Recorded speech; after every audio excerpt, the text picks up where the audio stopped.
ನಮಸ್ಕಾರ ಗೆಳೆಯರೇ, ಈ ವಿಡಿಯೋದಲ್ಲಿ ಕರೆಂಟ್ ಮಾರ್ಕೆಟ್ ಸಿಚುಯೇಷನ್ ಅಲ್ಲಿ ಬಹಳನೇ ಇಂಪಾರ್ಟೆಂಟ್ ಆಗಿರುವಂತ ಒಂದು ವಿಷಯವನ್ನ ತಿಳ್ಕೊಳ್ಳುವಂತ ಪ್ರಯತ್ನವನ್ನು ಮಾಡೋಣ.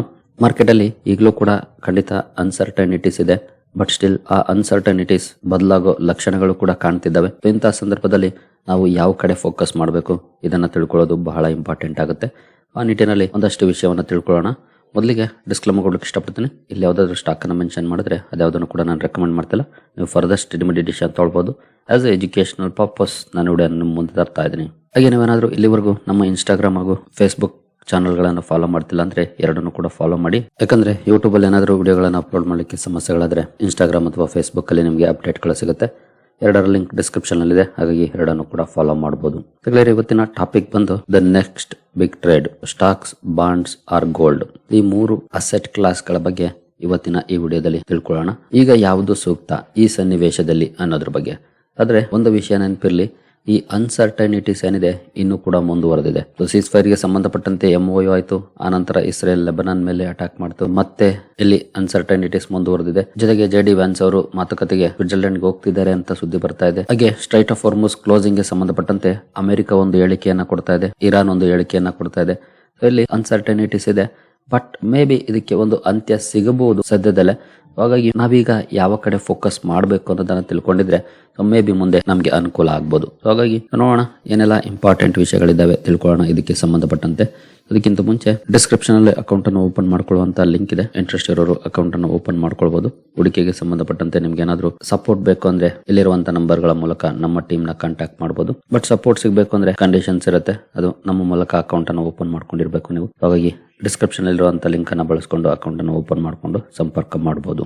ಏನು ಟಾಪಿಕ್ ಕಡೆ ಬಂದ್ರೆ stocks, bonds or gold. Experts ಏನ್ ಹೇಳ್ತಿದ್ದಾರೆ ಈಗಿನ ಸಂದರ್ಭದಲ್ಲಿ. ಹಾಗೆ ಸ್ಟಾಕ್ಸ್ ಕಡೆ ಹೋದ್ರೆ ಯಾವ ಸೆಕ್ಟರ್ಸ್ ನ ಫೋಕಸ್ ಮಾಡಬಹುದು, ಬಾಂಡ್ಸ್ ಬಗ್ಗೆ ಏನ್ ಹೇಳ್ತಿದ್ದಾರೆ, ಗೋಲ್ಡ್ ಬಗ್ಗೆ ಏನ್ ಎಕ್ಸ್ಪೆಕ್ಟೇಷನ್ ಇದೆ. ಯಾಕಂದ್ರೆ ತುಂಬಾ ಜನ ಗೋಲ್ಡ್ ಅಲ್ಲಿ ಹೂಡಿಕೆ ಮಾಡಿರ್ತೀರಿ. ಲಾಸ್ಟ್ ಒಂದೂವರೆ ವರ್ಷದಲ್ಲಿ ತುಂಬಾ ಒಳ್ಳೆ ಲಾಭವನ್ನು ಕೂಡ ಕೊಟ್ಟಿದೆ. ಈಗ 3-4 ಮಂತ್ಸ್ ಇಂದ ಒಂದಷ್ಟು ಡೌನ್ ಕೂಡ ಆಗಿದೆ. ಇಂತಹ ಸಂದರ್ಭದಲ್ಲಿ ಪ್ರಶ್ನೆಗಳು ಇದ್ದೇ ಇರುತ್ತೆ. ಈ ಎಲ್ಲದಕ್ಕೂ ಉತ್ತರವನ್ನ ಕಂಡುಕೊಳ್ಳುವಂತ ಪ್ರಯತ್ನವನ್ನ ನಾವು ಮಾಡೋಣ. ಮೊದಲಿಗೆ ಈಕ್ವಿಟೀಸ್ ಅನ್ನ ನೋಡೋದಾದ್ರೆ favoured for earnings growth and economic expansion. Gold retained as a portfolio hedge, not a return driver. Bonds expected to provide stability, not superior returns. Equities ಅಲ್ಲಿ ಎಕನಾಮಿಕ್ ಎಕ್ಸ್ಪಾನ್ಷನ್ ಹಾಗೂ ಅರ್ನಿಂಗ್ಸ್ ಗ್ರೋತ್ ನ ಅವಕಾಶ ಇದೆ. Gold as A portfolio edge ಒಳ್ಳೆ decision. Bonds ಸ್ಟೆಬಿಲಿಟಿಯನ್ನ ಕೊಡುತ್ತೆ ಪೋರ್ಟ್ಫೋಲಿಯೋಗೆ, but superior return ಸಿಗೋದಿಲ್ಲ. ಇನ್ನು experts ಏನ್ ಹೇಳ್ತಿದ್ದಾರೆ, next 12 to 24 months time frame ಇಟ್ಕೊಂಡು ನಾವು ನೋಡೋದಾದ್ರೆ 3 ಮ್ಯಾಕ್ರೋ ಶಿಫ್ಟ್ಸ್ ಡ್ರೈವ್ ಮಾಡ್ತಿದ್ದೇವೆ ಈ ಸಂದರ್ಭದಲ್ಲಿ. ಮೊದಲನೇದು ಈಸಿಂಗ್ ಜಿಯೋಪೊಲಿಟಿಕಲ್ ಟೆನ್ಷನ್ಸ್, ಅಂದ್ರೆ US ಇರಾನ್ ಇಸ್ರೇಲ್ ಕಾನ್ಫ್ಲಿಕ್ಟ್ ಗೆ ಸಂಬಂಧಪಟ್ಟಂತೆ ಒಂದಷ್ಟು ಕಡಿಮೆ ಆಗಿದೆ. ಖಂಡಿತ ಏನೋ 1 ತಿಂಗಳು ಮುಂಚೆ ಇತ್ತು ಆ ರೀತಿಯ ಸಿಚುವೇಶನ್ ಇಲ್ಲ. ಮಾರ್ಕೆಟ್ಸ್ ಕೂಡ ಓವರ್ ರಿಯಾಕ್ಟ್ ಮಾಡ್ತಿಲ್ಲ. ಸ್ವಲ್ಪ ಬೆಟರ್ ಆಗಿದೆ ಹಿಂದಿನ ತಿಂಗಳಿಗೆ ಹೋಲಿಸಿದ್ರೆ. ಇನ್ನು ಕ್ರೂಡ್ ಆಯಿಲ್ ಪ್ರೈಸಸ್ 120 ವರೆಗೂ ಹೋಗಿದ್ದಂತದ್ದು ಈಗ $80 ಅಲ್ಲಿದೆ. ಅದು ಕೂಡ ಅಡ್ವಾಂಟೇಜ್.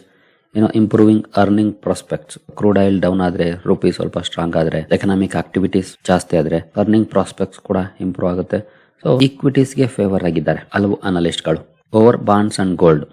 ಮ್ಯಾಕ್ರೋ ಕಂಟೆಕ್ಸ್ಟ್ ಅನ್ನು ನೋಡೋದಾದ್ರೆ ಯಾಕೆ ಈಗ ಈಕ್ವಿಟೀಸ್ ಕಡೆ ಶಿಫ್ಟ್ ಆಗ್ಬೋದು ಫೋಕಸ್ ಅಂತನ. ಮೊದಲಿಗೆ ಇರಾನ್ US ಪೀಸ್ ಅಗ್ರಿಮೆಂಟ್ ಗೆ ಸಂಬಂಧಪಟ್ಟಂತ ಸುದ್ದಿಗಳು, ಬಟ್ ಇನ್ನು ಅನ್ಸರ್ಟನಿಟೀಸ್ ಇದೆ, ನಾವು ಈಗಾಗಲೇ ನೋಡಿದ್ವಲ್ಲ. ಬಟ್ ಸ್ಟಿಲ್ ಒಂದಷ್ಟು ಪಾಸಿಟಿವ್ಸ್ ಇದೆ. ಕ್ರೂಡ್ ಆಯಿಲ್ ಕೂಡ ಡಿಕ್ಲೈನ್ ಆಗಿದೆ. ಆಯಿಲ್ ಕಡಿಮೆ ಆದ್ರೆ ಇನ್ಫ್ಲೇಷನರಿ ಪ್ರೆಷರ್ ಕಡಿಮೆ ಆಗುತ್ತೆ. FIS ಫ್ಲೋಸ್ ವಾಪಸ್ ಆಗ್ಬಹುದು. ದೊಡ್ಡ ಮಟ್ಟದಲ್ಲಿ ಆಗದೆ ಇದ್ರು ಸ್ವಲ್ಪ ಮಟ್ಟಿಗಾದ್ರೂ ಆಗುವಂತ ಚಾನ್ಸಸ್ ಇರುತ್ತೆ, ಅಥವಾ ಔಟ್ ಫ್ಲೋ ರೆಡ್ಯೂಸ್ ಆಗ್ಬಹುದು. ಕಾರ್ಪೊರೇಟ್ ಅರ್ನಿಂಗ್ಸ್ ಔಟ್ಲುಕ್ ಇಂಪ್ರೂವ್ ಆಗುವಂತ ಸಾಧ್ಯತೆಗಳಿದೆ. ಇನ್ನು ಇಂಪ್ಯಾಕ್ಟ್ ಆನ್ ಇಂಡಿಯಾ ಸ್ಪೆಸಿಫಿಕಲಿ ಅಂತ ನೋಡೋದಾದ್ರೆ ಇಂಪೋರ್ಟ್ ಬಿಲ್ ಕಡಿಮೆ ಆಗುತ್ತೆ ಕ್ರೂಡ್ ಪ್ರೈಸ್ ಡೌನ್ ಆದ್ರೆ. ಫಿಸ್ಕಲ್ ಪೊಸಿಷನ್ ಇಂಪ್ರೂವ್ ಆಗುತ್ತೆ. ಕರೆಂಟ್ ಅಕೌಂಟ್ ಬ್ಯಾಲೆನ್ಸ್ ಬೆಟರ್ ಆಗುತ್ತೆ. ರುಪಿ ಸ್ಟ್ರೆಂಥನ್ ಆಗ್ಬಹುದು. ಮಾರ್ಜಿನ್ ಎಕ್ಸ್ಪಾನ್ಷನ್ ಆಗ್ಬಹುದು ಕಂಪನಿಗಳಲ್ಲಿ. ಸೊ ಇದೆಲ್ಲ ಬೆನಿಫಿಟ್ಸ್ ಇರುತ್ತೆ ಈ ಗ್ಲೋಬಲ್ ಅನ್ಸರ್ಟನಿಟೀಸ್ ಪಕ್ಕಕ್ಕೆ ಸರಿದ್ರೆ. ಇಂಡಿಯನ್ ಈಕ್ವಿಟೀಸ್ ಗೆ ಜಾಸ್ತಿನೇ ಹೊಡೆತ ಬಿದ್ದಿದೆ ಲಾಸ್ಟ್ 1.5 ವರ್ಷದಲ್ಲಿ. ಸೊ ಅದೇ ನಮ್ಗೆ ಪ್ಲಸ್ ಆಗ್ಬಹುದು ನೆಕ್ಸ್ಟ್ 1.5 ವರ್ಷ. ಗ್ಲೋಬಲ್ ಪೀರ್ ಗೆ ಹೋಲಿಸಿದ್ರೆ ಖಂಡಿತ ಇಂಡಿಯನ್ ಮಾರ್ಕೆಟ್ ಅಂಡರ್ ಪರ್ಫಾರ್ಮೆನ್ಸ್ ಅನ್ನ ಮಾಡಿದೆ. ಬಟ್ ಗ್ಲೋಬಲ್ ಪೀರ್ಸ್ ಹೋಲಿಸಿದ್ರೆ 2024 ಇಂಡಿಯಾ ತುಂಬಾ ಚೆನ್ನಾಗಿ ಪರ್ಫಾರ್ಮ್ ಮಾಡಿತ್ತು. ಆನಂತರ ಅಂಡರ್ ಪರ್ಫಾರ್ಮೆನ್ಸ್ ಮಾಡಿದೆ. ಈಗ ಗ್ಲೋಬಲ್ ಮಾರ್ಕೆಟ್ಸ್ ಚೆನ್ನಾಗಿ ಪರ್ಫಾರ್ಮ್ ಮಾಡಿದಾವೆ, ಇಂಡಿಯನ್ ಮಾರ್ಕೆಟ್ ಅಂಡರ್ ಪರ್ಫಾರ್ಮೆನ್ಸ್ ಮಾಡಿದೆ. ಹಾಗಾಗಿ ಶಿಫ್ಟ್ಸ್ ಆಗುವಂತ ಸಾಧ್ಯತೆಗಳು ಇದ್ದೇ ಇರುತ್ತೆ. ಬಟ್ ಇಮಿಡಿಯೇಟ್ಲಿನ ಅಥವಾ ಇನ್ನೂ 6 ತಿಂಗಳು ತಗೊಳುತ್ತಾ ಅದ್ರ ಬಗ್ಗೆ ಖಂಡಿತ ಯಾರು ಹೇಳಕ್ಕಾಗೋದಿಲ್ಲ. ಇದು ಮಾರ್ಕೆಟ್. ಇನ್ನು ಯಾಕೆ ಎಕ್ಸ್ಪರ್ಟ್ಸ್ ಈಕ್ವಿಟೀಸ್ ಪ್ರಿಫರ್ ಮಾಡ್ತಿದ್ದಾರೆ? ಕ್ರೂಡ್ ಆಯಿಲ್ ಡೌನ್ ಆಗ್ತಿರೋದು, ಅದರಿಂದ ಏನೆಲ್ಲ ಲಾಭಗಳಿದೆ ಅಂತ ನಾವೀಗಾಗಲೇ ನೋಡಿದ್ವಿ. FI return potential, earnings catch up cycle, ಈ 3 ಮೇಜರ್ ಕಾರಣಗಳನ್ನ ಎಕ್ಸ್ಪರ್ಟ್ಸ್ ಕೊಡ್ತಿದ್ದಾರೆ. Maybe equities better performance ಮಾಡಬಹುದೇನೋ ನೆಕ್ಸ್ಟ್ 1.5-2 ವರ್ಷ ಅಂತ. ಇನ್ನು ಯಾವ ಸೆಕ್ಟರ್ಸ್ಗೆ ಇದರ ಬೆನಿಫಿಟ್ ಆಗ್ಬಹುದು? ಕ್ರೂಡ್ ಡೌನ್ ಆಯ್ತು ಅಂದ್ರೆ ಎಸ್ಪೆಷಲಿ ಕ್ರೂಡ್ ಅನ್ನ ರಾ ಮೆಟೀರಿಯಲ್ ಆಗಿ ಬಳಸುವಂತ ಕಂಪನೀಸ್ಗೆ ಮೊದಲ ಲಾಭ ಇದ್ದೇ ಇರುತ್ತೆ. ಇನ್ನು oil marketing companies margin improve ಆಗುತ್ತೆ. ಏವಿಯೇಷನ್ ಸೆಕ್ಟರ್ಗೆ ಇದರ ಲಾಭ ಆಗುತ್ತೆ. Transport and logistics, tyre manufacturers, paint companies ಇವೆಲ್ಲ ಕ್ರೂಡ್ ಲಿಂಕ್ಡ್ ಸೆಕ್ಟರ್ಸ್. ಅವುಗಳನ್ನ ಹೊರತುಪಡಿಸಿದ್ರೆ ಬೇರೆ ಯಾವ ಥೀಮ್ಸ್ ಅಲ್ಲಿ ಎಕ್ಸ್ಟ್ರಾ ಆಲ್ಫಾ ಜನರೇಟ್ ಆಗ್ಬೋದು ಅಂತ ನೋಡಿದ್ರೆ ಮ್ಯಾನುಫ್ಯಾಕ್ಚರಿಂಗ್, ಫೈನಾನ್ಷಿಯಲ್ ಸರ್ವಿಸಸ್ ಅಲ್ಲೂ ಕೂಡ ಒಂದಷ್ಟು ಬೆನಿಫಿಟ್ ಆಗ್ಬೋದು ಅಂತ ಹೇಳ್ತಿದ್ದಾರೆ. Infrastructure, domestic consumption, technology, quality mid caps. Mid caps ಅಂದ ತಕ್ಷಣ ಎಲ್ಲ ಅಲ್ಲ, quality mid caps. So future returns ಏನಿದೆ ನಿಮ್ಮ ಸ್ಟಾಕ್ ಸೆಲೆಕ್ಷನ್ ಮೇಲೆ ಡಿಪೆಂಡ್ ಆಗುತ್ತೆ. ಆ ಕಂಪನಿಯ earnings, quality, capital allocation, discipline ಇವೆಲ್ಲ ಮ್ಯಾಟರ್ ಆಗುತ್ತೆ. ಸೊ ಸ್ಟಾಕ್ ಸೆಲೆಕ್ಟ್ ಮಾಡುವಾಗ ಕೇರ್ಫುಲ್ ಆಗಿ ಸೆಲೆಕ್ಟ್ ಮಾಡಬೇಕು. ತುಂಬಾ ಜನ ಹೇಳ್ತಾರೆ ಸ್ಟಾಕ್ಸ್ ಅನ್ನ ಹೇಳಿ ಅಂತ ಕಮೆಂಟ್ ಮಾಡ್ತೀರಿ. ನಾನು ಇಂದಿನ ವಾರ ಒಂದು ವಿಡಿಯೋನ ಕವರ್ ಮಾಡಿದ್ದೆ, ಅದಕ್ಕೆ ಹೇಳಿದ್ರಿ ಸ್ಟಾಕ್ ಮೆನ್ಷನ್ ಮಾಡೋದು ತುಂಬಾ ಸುಲಭದ ಕೆಲಸ, ಬಟ್ ಅದನ್ನ ನೀವು ಸ್ಟಡಿ ಮಾಡಿ ಆಯ್ಕೆ ಮಾಡ್ತಿರಲ್ಲ ಅದು ಗ್ರೇಟ್ ಕೆಲಸ. ಒಂದು ನಾರ್ಮಲ್ ಕೆಲಸ ಮಾಡೋಕೆ ಇಷ್ಟನಾ, ಗ್ರೇಟ್ ಕೆಲಸ ಮಾಡೋಕೆ ಇಷ್ಟನಾ? ಜೊತೆಗೆ ನೀವು ಕಂಪನಿಯನ್ನ ಸ್ಟಡಿ ಮಾಡಿ ಆಯ್ಕೆ ಮಾಡಿದಾಗ ನಿಮ್ಗೆ ಗೊತ್ತಿರುತ್ತೆ ಆ ಕಂಪನಿ ಏನು ಅಂತ. 5% ಬಿದ್ರು ನೀವು ತಲೆ ಕೆಡಿಸ್ಕೊಳ್ಳೋದಿಲ್ಲ. ಯಾರೋ ಹೇಳಿದ್ದನ್ನ ನಂಬ್ಕೊಂಡು ನೀವು ಹೂಡಿಕೆ ಮಾಡಿದ್ರಿ ಅಂದ್ರೆ 2% ಬಿದ್ರು ಸುಮ್ಮನಿರೋದಿಲ್ಲ. ಟಿಪ್ಸ್ ಅನ್ನ ಎಕ್ಸ್ಪೆಕ್ಟ್ ಮಾಡಬೇಡಿ, ಸ್ವತಃ ಹುಡ್ಕೋದನ್ನ ಕಲೀರಿ. ತುಂಬಾ ಏನು ತಲೆ ಕೆಡಿಸ್ಕೊಳ್ಳೋ ಅವಶ್ಯಕತೆ ಇಲ್ಲ. ಈಗ ನೀವು ಜಸ್ಟ್ ಮ್ಯಾನುಫ್ಯಾಕ್ಚರಿಂಗ್ ಸೆಕ್ಟರ್ ನ ಸ್ಟಾಕ್ ಬೇಕು ಅಂದ್ರೆ ಜಸ್ಟ್ ಮ್ಯಾನುಫ್ಯಾಕ್ಚರಿಂಗ್ ಸೆಕ್ಟರ್ ಸ್ಟಾಕ್ಸ್ ಅಂತ ಗೂಗಲ್ ಅಲ್ಲಿ ಕೊಟ್ಬಿಟ್ರೆ ಒಂದು ಲಿಸ್ಟ್ ಬಂದ್ಬಿಡುತ್ತೆ. ಅದರಲ್ಲಿ ನಿಮ್ಗೆ ಯಾವ್ದು ಸೂಕ್ತ ಅನ್ಸುತ್ತೆ, ಫಂಡಮೆಂಟಲಿ ಸ್ಟ್ರಾಂಗ್ ಅನ್ಸುತ್ತೆ ಅಂತವನ್ನ ಆಯ್ಕೆ ಮಾಡಬೇಕು.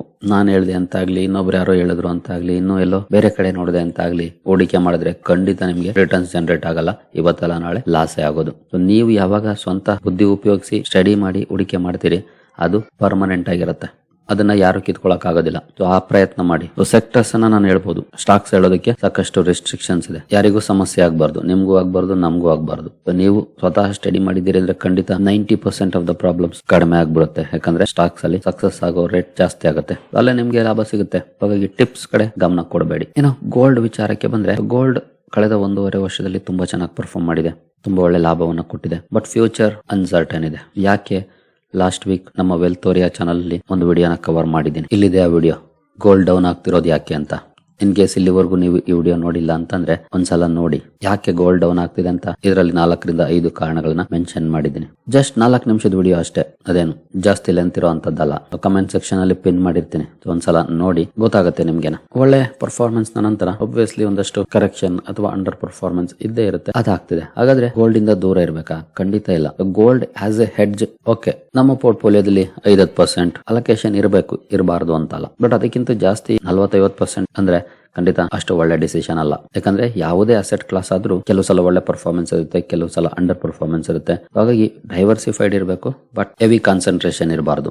ಹಾಗಾಗಿ 5% ಅಪ್ ಟು 15-20% ವರೆಗೂ ಕೂಡ ಓಕೆ. ಬಟ್ ಅದಕ್ಕಿಂತ ಜಾಸ್ತಿ ಅಗೇನ್ ರಿಸ್ಕ್ ಜಾಸ್ತಿ ಆಗುತ್ತೆ. ಯಾಕಂದ್ರೆ ಈಗಾಗಲೇ ಒಳ್ಳೆ ಪರ್ಫಾರ್ಮೆನ್ಸ್ ಮಾಡಿರೋ ಕಾರಣಕ್ಕೆ ನೆಕ್ಸ್ಟ್ ಯಾವ ರೀತಿ ಪರ್ಫಾರ್ಮೆನ್ಸ್ ಬರುತ್ತೆ ಅಂತ ಗ್ಯಾರಂಟಿ ಇಲ್ಲ. ಹಾಗಾಗಿ ಸ್ಟ್ರಾಟಜಿಕ್ ಅಲೋಕೇಶನ್ ಬಹಳ ಇಂಪಾರ್ಟೆಂಟ್ ಆಗುತ್ತೆ ಓವರ್ ಅಲೋಕೇಶನ್ ಗಿಂತ. ನಿಯರ್ ಟರ್ಮ್ ಖಂಡಿತ ಎಕ್ಸ್ಪರ್ಟ್ಸ್ ಕೂಡ ಕಾಶಿಯಸ್ ಇದ್ದಾರೆ ಈ ಸೆಗ್ಮೆಂಟ್ ಅಲ್ಲಿ. ಬಟ್ ಆಸ್ ಎ ಎಡ್ಜ್ ಖಂಡಿತ ಸ್ವಲ್ಪ ಮಟ್ಟಿಗೆ ಇರಬೇಕು. ಅದನ್ನ ಬೇಕಿದ್ರೆ ನೀವು ನಿಮ್ಗೆ ಏನ್ ಅನ್ಸುತ್ತೆ ಅದ್ರ ಮೇಲೆ ಡಿಸಿಷನ್ ತಗೊಳ್ಬಹುದು. ಇನ್ನು ನೆಕ್ಸ್ಟ್ ವಿಚಾರಕ್ಕೆ ಬಂದ್ರೆ ಬಾಂಡ್ಸ್ ಖಂಡಿತ ಸ್ಟೇಬಲ್ ಪರ್ಫಾರ್ಮೆನ್ಸ್ ಇರುತ್ತೆ ಅಥವಾ ಲಾಭವನ್ನ ಕೊಡ್ತವೆ, ಬಟ್ ಲಿಮಿಟೆಡ್. ಯಾಕಂದ್ರೆ ಎಷ್ಟು ಪರ್ಸೆಂಟ್ ಅಂದ್ರೆ ಅಷ್ಟು ಅಷ್ಟೇ.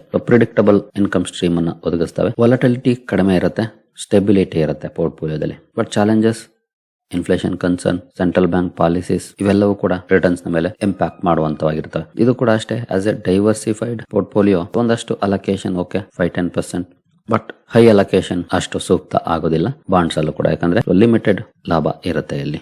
ಇನ್ನು ಕೀ ರಿಸ್ಕ್ ಅಂತ ನೋಡೋದಾದ್ರೆ ಈಗಿನ ಸಂದರ್ಭದಲ್ಲಿ ಮೊದಲಿಗೆ ಮಿಡ್ಲ್ ಈಸ್ಟ್ ಕಾನ್ಫ್ಲಿಕ್ಟ್ ಅಲ್ಲಿ ಯಾವ ರೀತಿ ಡೆವಲಪ್ಮೆಂಟ್ಸ್ ಆಗುತ್ತೆ ಗೊತ್ತಿಲ್ಲ, ಅದೊಂದು ದೊಡ್ಡ ರಿಸ್ಕ್ ಇದ್ದೇ ಇದೆ. ಜೊತೆಗೆ ಆಯಿಲ್ ಪ್ರೈಸ್ ಏನಾದ್ರೂ ಮತ್ತೆ ಸ್ಪೈಕ್ ಆದ್ರೆ ಅದು ಕೂಡ ಈಕ್ವಿಟೀಸ್ ನ ಮೇಲೆ ಇಂಪ್ಯಾಕ್ಟ್ ಅನ್ನ ಮಾಡುತ್ತೆ. Global recession scenario, in case inflation ಜಾಸ್ತಿ ಆದ್ರೆ ರೆಸೆಷನರಿ ಪ್ರೆಷರ್ ಕೂಡ ಜಾಸ್ತಿ ಆಗುವಂತ ಸಾಧ್ಯತೆಗಳಿರುತ್ತೆ. ಕಾರ್ಪೊರೇಟ್ ಅರ್ನಿಂಗ್ಸ್ ಗ್ರೋತ್ ಕಡಿಮೆ ಆಗ್ಬೋದು ಇನ್ ಕೇಸ್ ಜಿಯೋಪೊಲಿಟಿಕಲ್ ಟೆನ್ಷನ್ಸ್ ಇನ್ನು ಜಾಸ್ತಿ ಆದ್ರೆ. FIS ಅಂತ ಔಟ್ಫ್ಲೋ ಆಗ್ಲೇ ಕಂಟಿನ್ಯೂ ಇದೆ, ಅದಿನ್ನು ಮುಂದುವರೆದ್ರೆ ಅದು ಕೂಡ ಈಕ್ವಿಟೀಸ್ ಅಂಡರ್ ಪರ್ಫಾರ್ಮೆನ್ಸ್ ಗೆ ಕಾರಣ ಆಗ್ಬೋದು. ಇನ್ನು ಇನ್ಫ್ಲೇಷನ್ ಕೂಡ ಅಷ್ಟೇ, ಇನ್ಫ್ಲೇಷನ್ ವಿಚಾರಕ್ಕೆ ಸೆಂಟ್ರಲ್ ಬ್ಯಾಂಕ್ಸ್ ರೇಟ್ ಕಟ್ ನ ಡಿಲೇ ಮಾಡೋದು ಕೂಡ ಗ್ರೋತ್ ನ ಮೇಲೆ ಇಂಪ್ಯಾಕ್ಟ್ ಮಾಡುತ್ತೆ. ಸೊ ಈ ಕೀ ರಿಸ್ಕ್ ಗಳು ಕೂಡ ಇದ್ದಾವೆ ಸದ್ಯದ ಮಟ್ಟಿಗೆ, ಬಟ್ ಇವನ್ನೆಲ್ಲ ಬೀಟ್ ಮಾಡಬೇಕಾಗುತ್ತೆ ಮಾರ್ಕೆಟ್ಸ್ ಚೆನ್ನಾಗಿ ಪರ್ಫಾರ್ಮ್ ಮಾಡಬೇಕು ಅಂತಂದ್ರೆ. ಸೊ ಫೈನಲ್ ಟೇಕ್ ಅವೇ ಅಂತ ನೋಡೋದಾದ್ರೆ ಈಕ್ವಿಟೀಸ್ ಸದ್ಯದ ಮಟ್ಟಿಗೆ ಒಳ್ಳೆ ಆಯ್ಕೆ ಆಗ್ಬೋದು. Gold and bonds as A hedge okay, but leading asset ಆಗಬಾರ್ದು. ಹಾಗೆ ಒಳ್ಳೆ ಲಾಭ ಬೇಕು ಅಂತಂದ್ರೆ ಸೆಲೆಕ್ಟಿವ್ ಆಗಬೇಕು. ಒಳ್ಳೆ ಕಂಪನಿಗಳನ್ನ ಎಲ್ಲಿ ಅಪರ್ಚುನಿಟಿ ಇದೆ ಅಂತಹ ಕಡೆ ನಮ್ಮ ಕ್ಯಾಪಿಟಲ್ ಅನ್ನ ಅಲೋಕೇಟ್ ಮಾಡಬೇಕಾಗುತ್ತೆ. ಆಗ ಮಾತ್ರ ಸಕ್ಸಸ್ ರೇಟ್ ಜಾಸ್ತಿ ಆಗುತ್ತೆ. 2020-21 ಏನ್ ಪರ್ಫಾರ್ಮೆನ್ಸ್ ಬಂತು, ದುಡ್ಡು ಎಲ್ಲಿ ಹೂಡಿಕೆ ಮಾಡಿದ್ರು ಬೆಳೆದಿದೆ. ಬಟ್ ಆ ರೀತಿ ಸನ್ನಿವೇಶ ಇಲ್ಲ. ಈಗ ಚೂಸಿ ಆಗಬೇಕು, ಹಾಗಿದ್ರೆ ಮಾತ್ರ ಒಂದಷ್ಟು ಲಾಭವನ್ನ ಪಡ್ಕೊಳ್ಬಹುದು. ಇದನ್ನು ನಾನು ಆಲ್ಮೋಸ್ಟ್ 2 years ಇಂದ ಕೂಡ ಹೇಳಿದ್ದೀನಿ. ಸೆಲೆಕ್ಟಿವ್ ಆದವರಿಗೆ ಲಾಭ ಕೂಡ ಆಗಿದೆ. ಈಗಲೂ ಕೂಡ ಅದನ್ನೇ ಮುಂದುವರಿಸಬೇಕಾಗಿದೆ.